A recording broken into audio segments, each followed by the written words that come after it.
Tai labas vakaras, kas esate kartu šiandien gyvame pasidalinime arba jungiatės vėliau jums patogiu metu, planuotai, neplanuotai ir žiūrite šitą pasidalinimą per jums patogią platformą Facebooką arba YouTube, kai atsiras šitas video. Taip pat dabar tiesioginė transliacija vyksta per mano asmeninį puslapį ir per Širdies erdvės puslapį. Tai galite pasižiūrėti, kur jums yra geresnis garsas, geresnė kokybė ir maloniau stebėti. Tai va tai ir kaip ir kas antrą ketvirtadienį jau keletą metų laidelė kaip klausimas, atsakymas ir praktika, kur energetiškai per pojūčius, per savo pačios patirtį, per suvokimus apie energijas, kaip jos vyksta, kaip jos funkcionuoja, aš dalinuosi tai, ką pastebėjau, supratau, kad galbūt šita informacija bus naudinga ir jums. Kažkurio metu galėsite kažkur ją pritaikyti, panaudoti, savaip interpretuoti per savo prizmę, savo tam keliui ir augimui. Ir tai bus labai gerai, jeigu bent vienas sakinys bus naudingas, bus labai didelis darbas padarytas. Tai va. Tai šio vakaro klausimas kaip yra apie tai, toks ganėtinai įdomus klausimas, iki kada mokslas gydo. Šiaip medicinės įstaigos gal iki 6 dirba, o mes...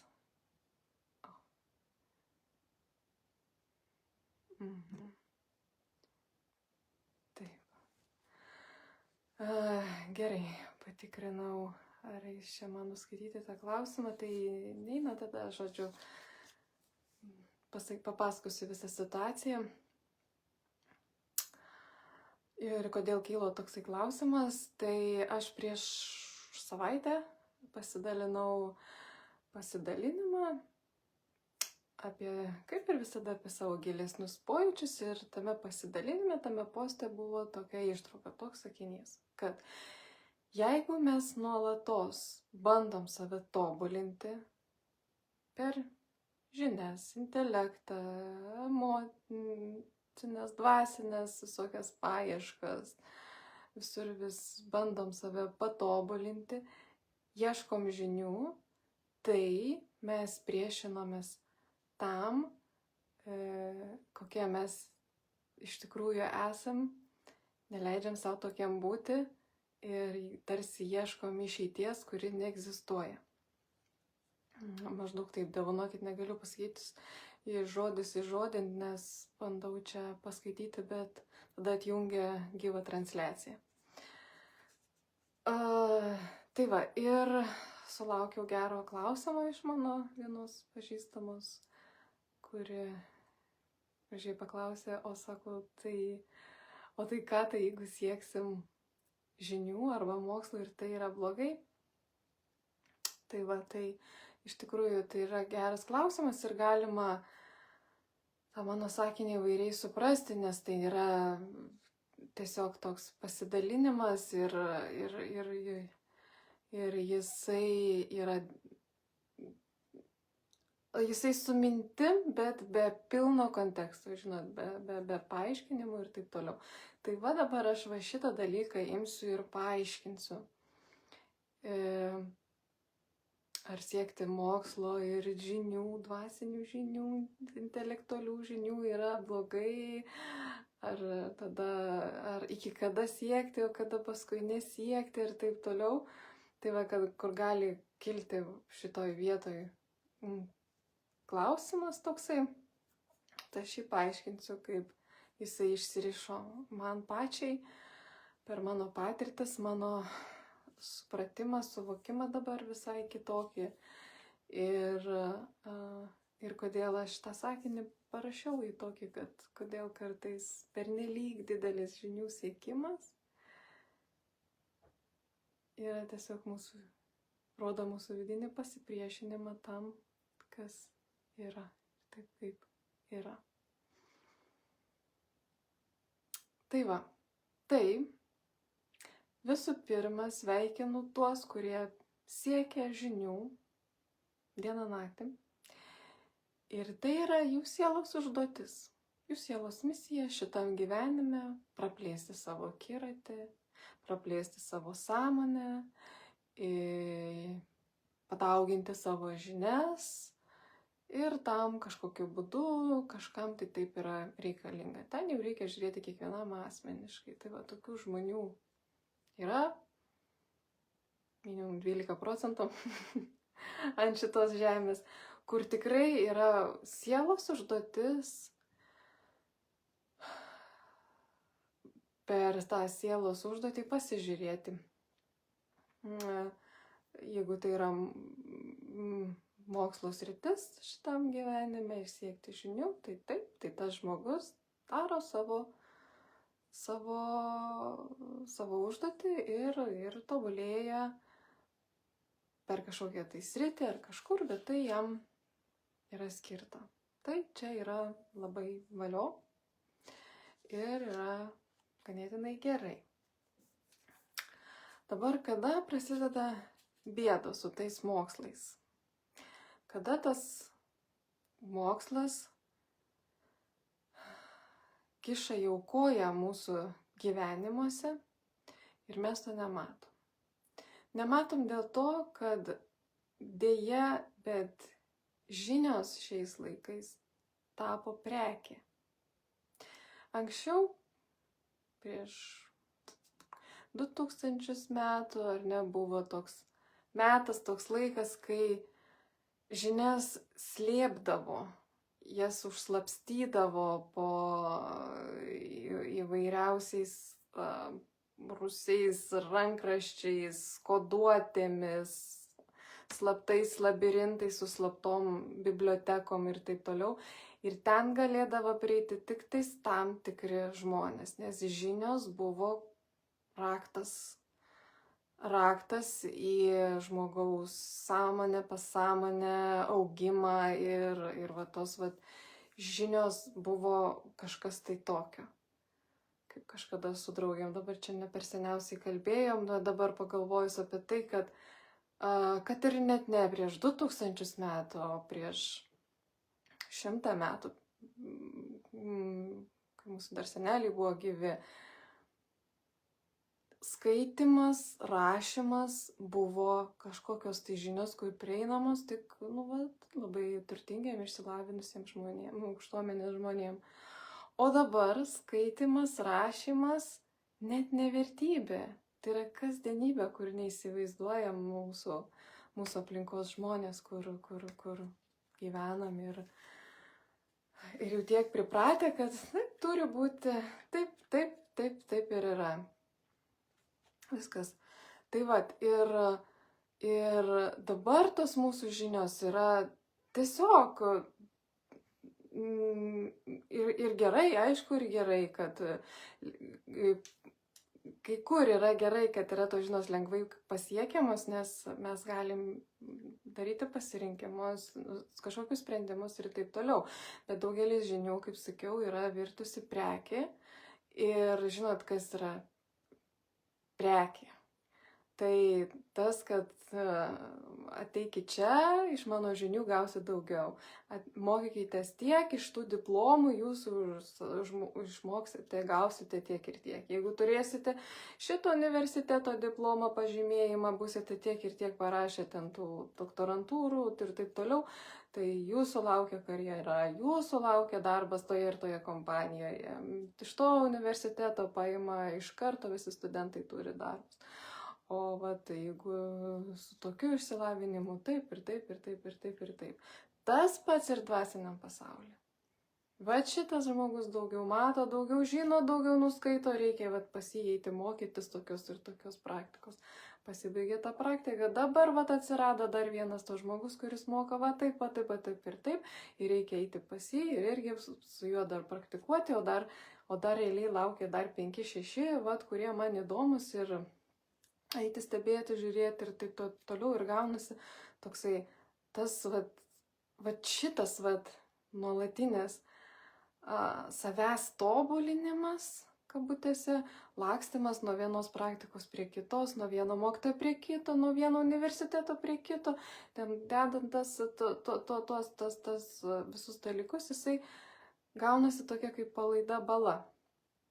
Ir tarsi bandom save užpildyti visais tais, kad visom tom žiniom, mokslais ir taip toliau. Ir tada klausimas kyla, tai kodėl mes taip darom? Kodėl turim tokį, susiduriam su tokia problema ir kai tarsi to daug pasirinkimo, kurio anksčiau nebuvo, jisai kaip ir atveda į tokį vidinę tuštumą. Nes tai yra toksai tas siekimas, tobulėjimas.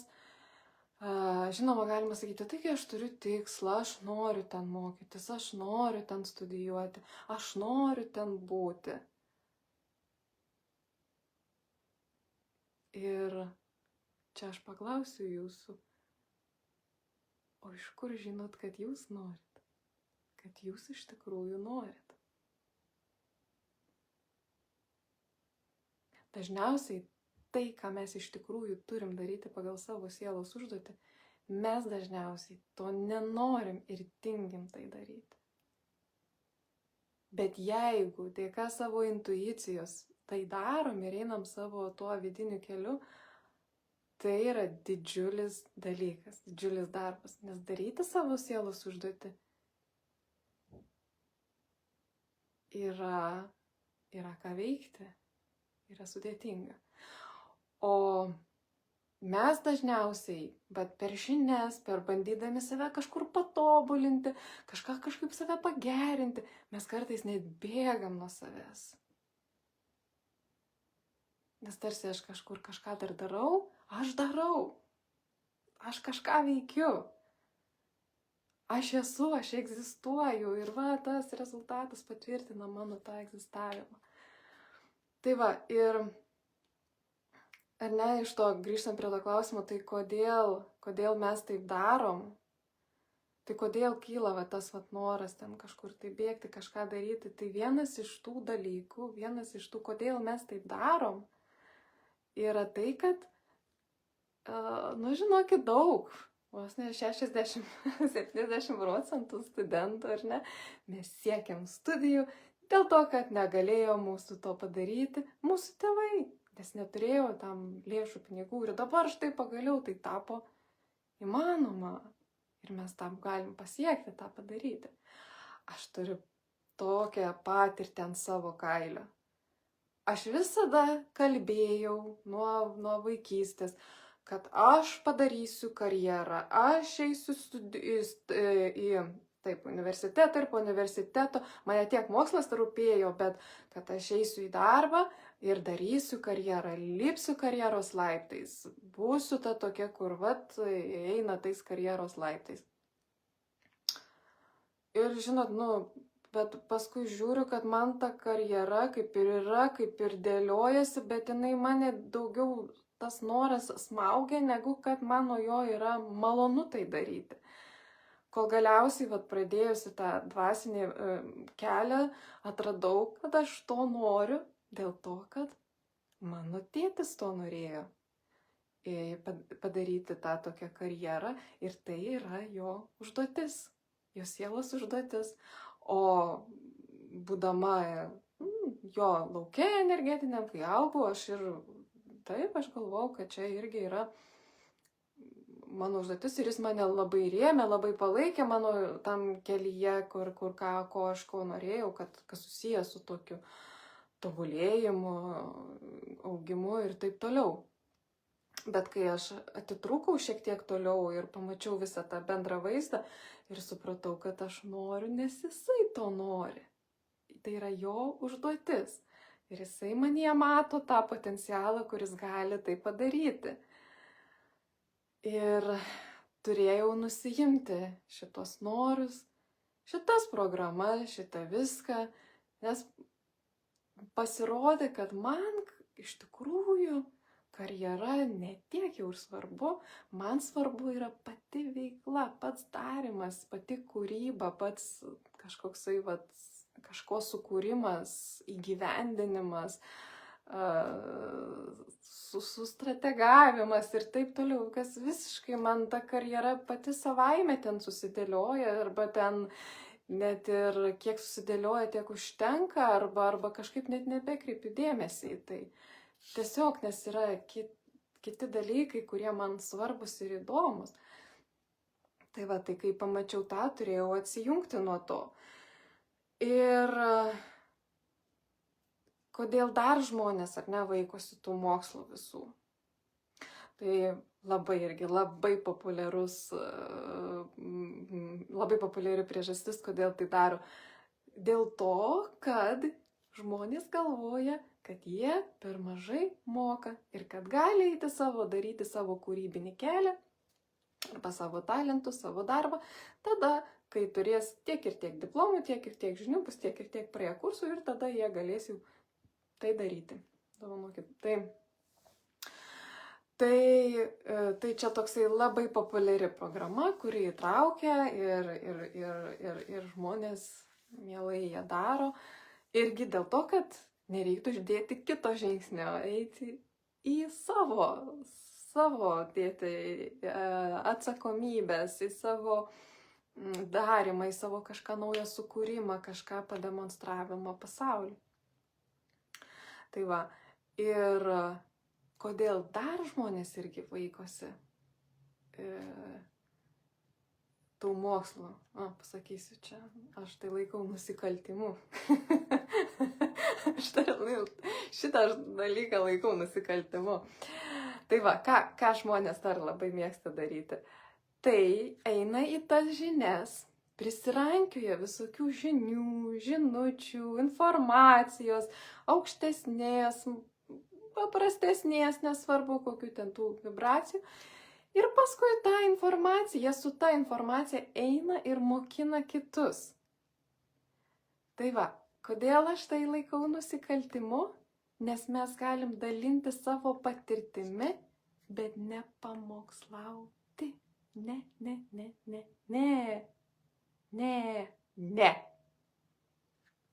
Kas turės pamokslauti, tas pamokslaus ir taip, be viso šito.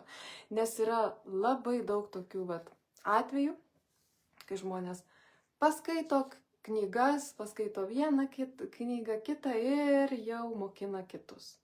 Ir čia yra ne tik mano pačios kažkoksai išmislas ir pastebėjimas, bet labai sutinku su Ekartu Tolle, kur žiūrėjau jo seminarą ir jisai pasakojo, kad pas jį būna ten stovyklos, retritai, kur, aišku, trunka ten kelias dienas, ilgiau. Ir žmonės atvažiavę patiria didžiulę naudą. Jie išeina į kitas vibracijas, jie kitaip save pamato, kitas ten pasąmonės klodai atsiveria ir taip toliau, ir taip toliau, ir taip toliau. Ir tie žmonės gerai pasijunta, jie ateina pas jį ir sako, žinai, tai veikia, valio, tai veikia. Aš parašysiu knygą, aš irgi pradėsiu vesti stovyklą, aš irgi taip darysiu. Ir Ekartas Tolle atsako tiem žmonėm, sako, būkit geri, nedarykit, nerašykit. Geriau grįžkit namo su šitą būseną ir dar pagyvenkit. Pagyvenkit su ją, pamatysit, kiek laiko jinai truks, 1, 2, 3, 6 dienas ir po 6 dienų jinai dings. Ir reikės viską vėl daryti iš naujo.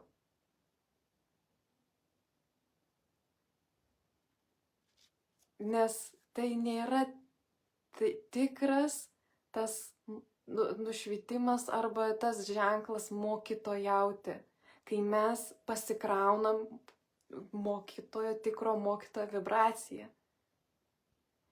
Tikras ten mokytojas mums duoda įkvėpimą, duoda pajautimą, kai prisiliečiam prie tų aukštesnių dažnių, aukštesnių vibracijų, grįžtam namo, grįžtam į savo programas, į savo neiškoptus visus reikalus vidinius, jie mums sukyla ir mes tada randam būdą, kaip iš to išeiti, kaip su tuo susitvarkyti, su tais įrankiais, su tais įgūdžiais, ką įgavom stovyklose, ką vėl ten patyrėm, mes praktiškai tai gyvendinam, o nelekiam dar į 15 stovyklų, iš kurių paskui ten organizuojam pamokslus kitiem ir pamokas.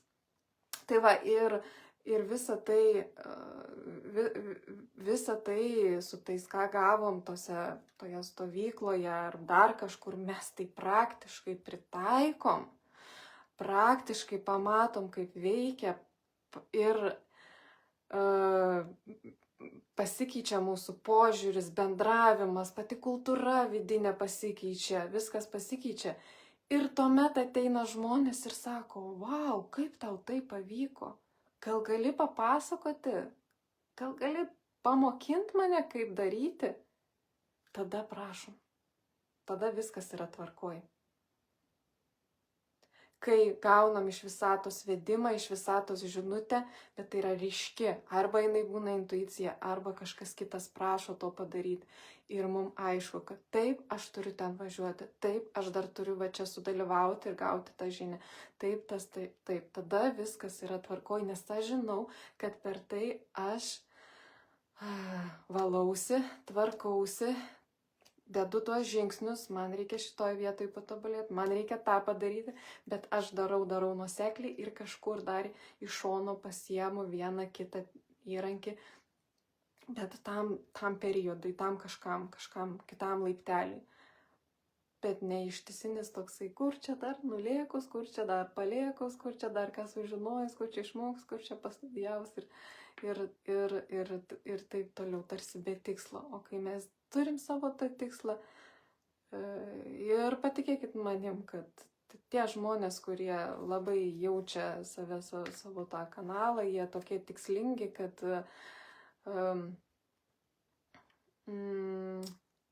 nueina, gali ten trukti 3 valandas pamoka, paskaita ar mokslas ir jie ne dėl diplomo, ne dėl kažkokių tai kad ček padariau, o išgirdo iš tų 3 valandų vieną sakinį ir čia aš to ir atėjau. Labai gerai, man tas ir suveikia, man tas ir patinka ir buvo dabar reikalinga, dėl to aš esu čia. Tai vat, ir kai mes kaip sujungiam savo tą mokslą, mokymasi su savo žiniom ir su savo darymu, tada kažkas tai vyksta ir tada jau mus veda toliau, arba kad turim kažkam kažką pasidalinam, kažkas paprašo, pabūk man mokytoju. Gerai, pabūnam, bet tai būna nuoširdu. Nuoširdu būna iš savo patirties ir tiesiog pasidalinam, ką savo kailiu patyrėm. Ir duodam trumpesnį kelią kitam žmogui, bet už tai, kad mūsų paprašė ir pajautė, įvyko tas gilus pajautimas.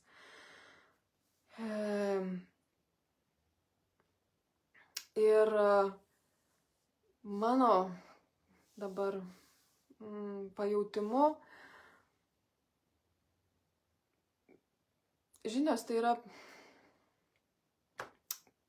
paviršius, toksai viršus, ką mes gaunam, ką mes pasiemam, iš kur gaunam, iš kur tas gaunam žinias, bet visą laiką pats tas didžiausias ir vertingiausias dalykas yra mūsų meistrystė, mūsų meistriškumas toje srityje, kurioje pasirinkom. Nežinių kiekis, nes per meistriškumą atsiveria vidinis dvasinis kanalas, jisai stiprėja ir tada kažkuom domėtis nebelieka nei papildomai nei laiko, nei laiko, nei jėgų, nes būnam užsiėmę savo to vidiniu kanalu, vidinę tą informaciją, kuri eina ir mums belieka ją dalintis. tam, kad kiti žmonės irgi iš tikrųjų atsivertų savo kanalus ir kiekvienas iš tikrųjų pajaustų savo tą dieviškumą, savo unikalumą ir ką jie turi, kaip ir turi, ką daryti. Ir tada nebereikės niekam nei kažkokių žinių siekti, nei apslėpti tas žinias, nei dar ką nors. Už tai, kad mes įeisim kiekvienas į savo kanalą ir iš to kanalo gyvensim ir būsim iš ten. Ir kiekvienas gerbsim dar kiekvieno to kanalą, ką jis turi padaryti, ką jam dar išmokti, nes mes puikiai matysim ir puikiai jausim. Tai tai netgi, kai yra ir tokios labai apibrėžtos specialybės, tarkim.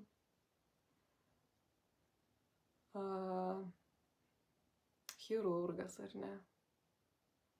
Jis, kaip čia, kaip chirurgui, jis nesidėmi dvasiniais dalykais. Smuikininkėm, linkėjimai jom, kai irgi yra tenais praktika, ar ne, tas praktika.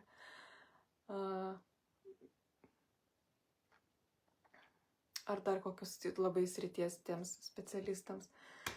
Tai iš tikrųjų, kaip jų veikia, kaip pamatyti tokį, kad labai tokia specialybė, taip, chirurgai, muzikantai, kaip sakydavo mano mokytoja, turi mokytis, turi dirbti kasdieną, mokytis kasdieną, ir nes kitaip tokia sritis. Ir tai kaip čia, kur čia kanalas, nes čia kartais atrodo visą laiką darbas ir žinių siekimas. Bet iš tikrųjų, kai yra tas chirurgas, kur dirba savo darbą ir jaučia per savo rankas, ką daro, kaip daro, tai net ir dvasiškai nepraktikuodamas, jis jau yra meditacijai ir kitoj būsenoj. Arba kai einam į koncertą, jaučiasi, kuris muzikantas iš daugybės groja iš širdies ir ten tiesiog teka energija ir norisi klausytis ir klausytis. Arba tas žmogus, kuris irgi šneka, dalinasi, irgi visą tą galima pajausti. Ar tai yra kažkokia bandymas pasirodyti, pademonstruoti savo žinias, savo mokslus, o kur yra nuoširdus pasidalinimas, be jokių apsimetinėjimų, šitų visų filtrų, kur Facebook'e. Nes tiesiog eina tik tas pasidalinimas ir ta informacija, kuri tiesiog yra. Ir tada visai kitoks yra pojūtis, kitoks tas ir noras to žmogaus, ir pabaus tokio žmogaus lauke norisi eiti ir daryti savo darbą ir šlifuoti savo kažkokią sritį, kur yra faina būti, faina jausti meistriškumą tos srities ir atrasti kažką naujo ir naujai bedarant.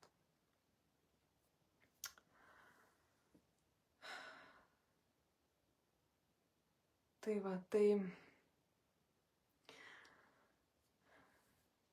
pats geriausias dalykas, kai žinios yra gyvos ir to jos gyvos per mus, per mūsų veikimą ir mūsų veiksmą.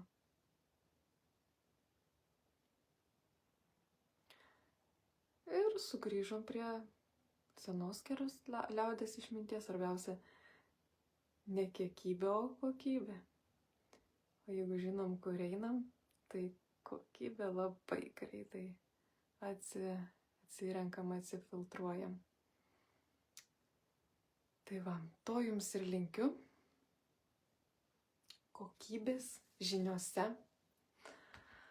pasirinktose srityse, kokybės gyvenime, kuo daugiau sutikti savo srities meistrų, tapti jais ir dalintis savo dovanomis su pasauliu. Tai Ačiū, kas žiūrėjot, kas buvote kartu. Linkiu Jums gero vakaro ir iki kitų susitikimų tiesioginėse transliacijose. Jau kitą savaitę. Iki.